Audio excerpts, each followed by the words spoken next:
अस्सलामुअलैकुम मेरे प्यारे बच्चों। आओ आज हम एक और कहानी सुनते हैं। शुरू करने से पहले बराह करम हमारे चैनल को सब्सक्राइब करें और वीडियो को दूसरों के साथ शेयर करें। कहानी का उन्वान नन्ही परी और जादुई फूल। एक दफा का जिक्र है कि एक खूबसूरत जंगल में नन्ही सी परी रहती थी जिसका नाम गुल परी था। गुल परी सब परियों में सबसे ज्यादा मेहरबान और नेक दिल थी। वो हर रोज जंगल के फूलों को पानी देती, परिंदों के घोंसले साफ करती और तितलियों के साथ खेलती।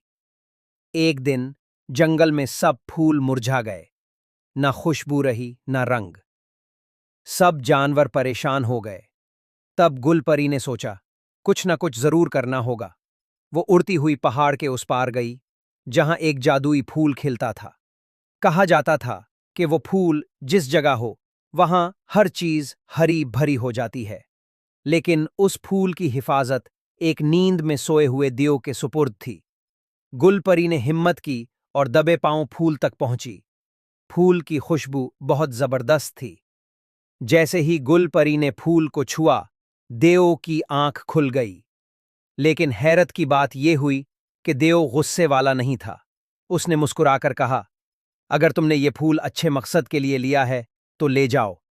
गुलपरी ने सच सच बता दिया कि वो अपने जंगल के लिए फूल लाना चाहती है ताकि फूलों में रंग, खुशबू और जिंदगी वापस आ जाए। देव बहुत खुश हुआ और उसने फूल गुलपरी को दे दिया।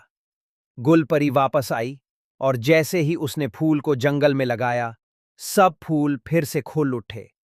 तितलियां नाचने लगीं और जंगल में खुशबू फैल गई।